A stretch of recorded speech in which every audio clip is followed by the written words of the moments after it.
وا بڕیارە ئەم ساڵ جیاواز لە ساڵانی پێشوو یادی 33مین ساڵیادی کیمابارانکردنی هەڵەبجە بکرێتەوە. سەرەتا یادەکە بە ڕێپێوان دەست پێ دەکات. دواتر ژمارەیەک چالاکی جۆراوجۆری پەیوەست بە تاوانەکە ئەنجام دەدرێت.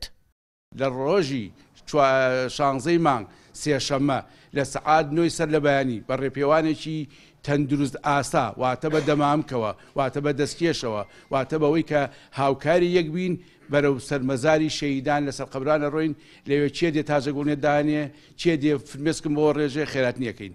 ئێمە پێمان وایە یادی کیمیابارانی هەڵەبجە یەکێکە لەو یادانە کە ئەبێ حکوومەت هێرێمی کوردستان وەک سیمبولێک سێری بکە و ئەبێ لە ناو بە پرۆژەی منهەجی مەدرسیە لە ڕەوزەوە بۆ سەرەتایی بۆ ناوەندی و تا کۆلێژەکان و دەستگا ئەکادیمی و ئینستیتوتەکان دیراسەی لەسەر بکەن وە بخوێنرێت. کۆمەڵەی قوربانیان و کەسوکاری شەهیدانی کیمیابارانەکە دەڵێن بەپێی پێویست داواکاریەکانیان لە ماوەی 33 ساڵی ڕابردوودا جێبەجێ نەکراوە.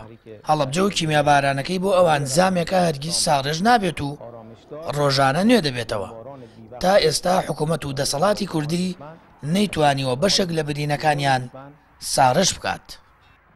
نەک هەر لە یادی کیمیابارانەکە هەموو ڕۆژە بۆ ئێمە برینەکانمان ساڕێژ نەبوو ئەکلێتەوە. هەر دقەیەکە ئەو جیازی ئۆکسیژینە و بە کەیەکی دەلووت و بۆ خۆی ئەمە یادیەکی کیمیاباران برینەکانمان زیاتر ئەکلێت. ئێمە 33 ساڵە داوا ئەکەین ئەمانە بکرێنە کۆنفرانسی نێودەوڵەتی خەڵکی بۆ بان کرێت. یعنی هەموو شتەکان لە ئاستی قەرەبووکردنەوەی نێودەوڵەتیان نێو نەتوانێ مەناڵەن حکوومەت قەرەبووان بکاتەوە. ئەبێ حکوومەت هاوکارمان بێ وەکو ئیدارە وەکو حکوومەتی عراقی فیدراڵ بۆ بگەنەوە ئاماجی کە کەسوکاری شەیدان و هەموو هەڵەبجەش بە تایبەتی. داواکاریەکانی کەسوکاری شەیدان قوربانیان بەگشتی ون بووان تاقانەکان وەک پێویست جێبەجێ نەکراوە. ئێمە ئەم ساڵ بۆ 33مین ساڵیادی تاوانی کیمیابارانی هەڵەبجە ئەڕۆین. وارسمان هەیە کە مێردەکەی شەهید هێشتا زەوی پێ نەدراوە. بریندارمان هەیە کە تاوەکو ئێستا نەک وەک بریندار ئەژمار نەکراوە بگرە ئێستاش لەسەر گیرفانی خۆی علاج دەکڕێت. مناڵی ونبوومان هەیە بۆ ساڵێکە گەڕاوەتەوە سۆراغی ئەوەیە کە سکونایەکی بۆ دابین بکرێت دابنیشێ لە هەڵەبجە تا ئێستا بۆ جێبەجێ نەکراوە. ئەم کەم و کوڕیانەش هەیە و لە تەنیش دەمانەشەوە کاری باش و کاری خزمەتی زیاتر کراوە. بەهۆی ڕێنمایەکانی تەندروستی بە شێوەیەکی فراوان یادی تاوانی کیمیابارانی هەڵەبجە ناکرێتەوە. یادەکە هاوشەوی ساڵانی پێشووتر نابێت.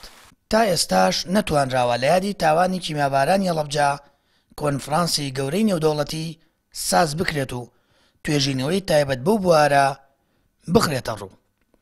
لە تەنیشت پەیکەری عومەری خاوەرەوە بڕارە 33مین ساڵیادی کیمیابارانکردنی هەڵەبجە بکرێتەوە. هەر لێرەوە سەرجەم چین و توێژەکان دەچنە مەزاری شەهیدان و تاجەگوڵینە دادەنێن. سامان فەتاح کەناڵی ئاسمانی پەیام هەڵەبجە.